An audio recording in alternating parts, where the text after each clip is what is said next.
Welcome. In front of me I have a ZTE Blade A72S, and today I'll show you a couple tweaks and tricks you can do on this device.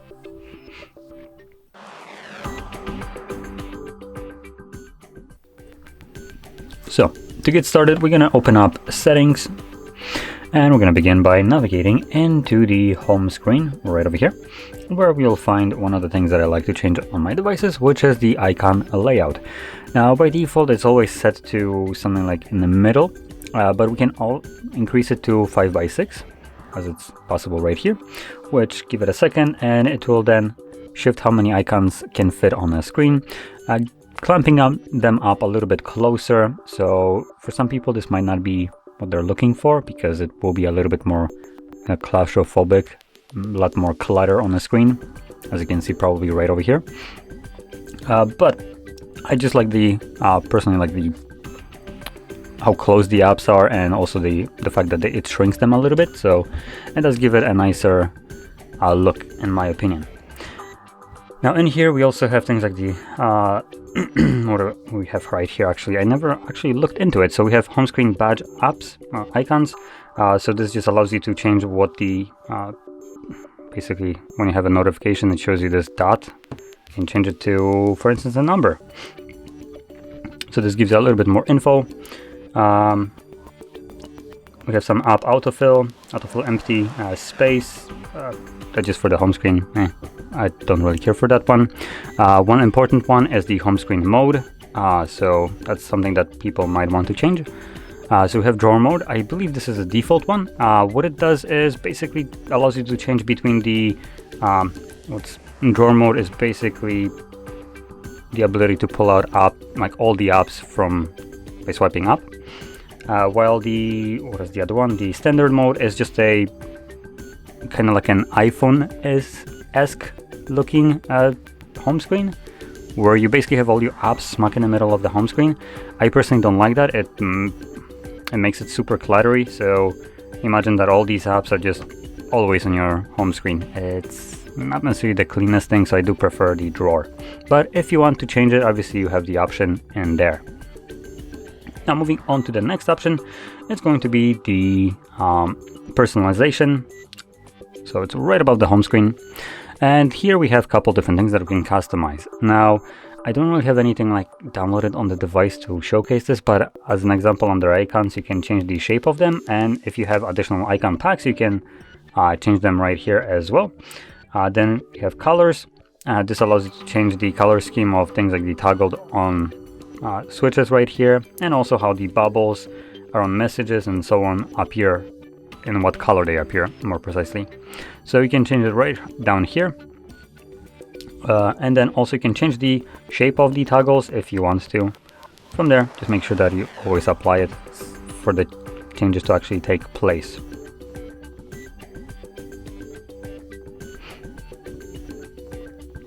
I did pick probably a very crappy color, because now it almost looks like everything is turned on or off at the same time, so I have no clue. So now it's on, now it's off. Great. Not the best color. The grayish blackish one, probably stay away from it. Now anyway, moving further, we have things like also fonts. So you can change the fonts, the font type along with the size of it, and weight, which I'm not exactly sure what weight is. Oh, just making it more bold. Okay. And we have also animation speed, which I think I'm gonna stick with brisk one, which is basically the fastest one. Now anyway, moving on to the next options, it's going to be under the display, and that's the dark mode, which is right here, this tile. You can tap on it, and we have the typical toggle to turn it on and off, but you also have the option to set it up to be automatic, and when you tap on the text itself, it takes you to the settings and gives you the option to either set it from sunset to sunrise or on a custom timer of your choice, so it starts and ends at a specifically provided time. Now moving on to the next option, it's going to be the display of numbers instead of actual like icons for apps that give you notification. It's just to kind of tidy it up, make it look a little bit cleaner. It's personal preference. Obviously, not everyone not everyone will like this because it does remove information. So right now I know that I have a notification from Google Play Store and from Gmail, but obviously with a number it hides them and just gives me a simple number of notifications. So then if I want to check it, I would need to pull it down and see it right here. But anyway, if you're interested in this, we're going to navigate to the notifications and status bar, and here we should have the toggle for it. Show only quantity on the status bar, and there we go. As you can see, it shows quantity now. For some reason it shows 19. Not exactly sure where it's getting the 19 from. Interesting.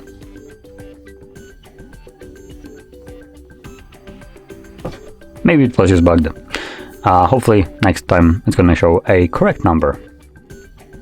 Now anyway, moving on to the last option, it's going to be the gesture navigation, which I can find by going into the system and update, and then at the bottom you'll have looking for system navigation, and here we have our gestures, so we can enable that if you're interested in this. It removes the buttons from the bottom and substitutes them for gestures, which are displayed right here on how to use them. If you have never done so before, you can just watch this to get a very good idea on how it works. And additionally, we also have a couple more settings associated with gestures, like the left and right back gesture sensitivity. So as you can see when you do the swipe, so you can increase it. As you can see, it shows you this blue bar. This is where your finger needs to start touching and then swipe out of it to activate the gesture. So if you find it that maybe you're missing it and it doesn't activate the gestures, you can increase this panel to be more sensitive to the gesture, for the back gesture specifically. And we also have this one right here, so display button indicator. So this just adds this typical like looking bar at the bottom, which is for some reason barely visible right here. You can just faintly see it almost at the very bezel of the phone. Honestly, it serves no purpose, so I do prefer to hide it for the cleaner look. And other devices, it's a little bit more visible, and a little bit more positioned higher. So as an example right here, you can see that it is significantly higher than it was visible right here. But also other devices like the one that I showed you can't deal with it being hidden, because overpriced device can't function with that. So here it works just fine. When you hide it, no problem there. So there we go, those are all the tweaks and tricks that I want to share with you, and if you found this very helpful, don't forget to hit like, subscribe, and thanks for watching.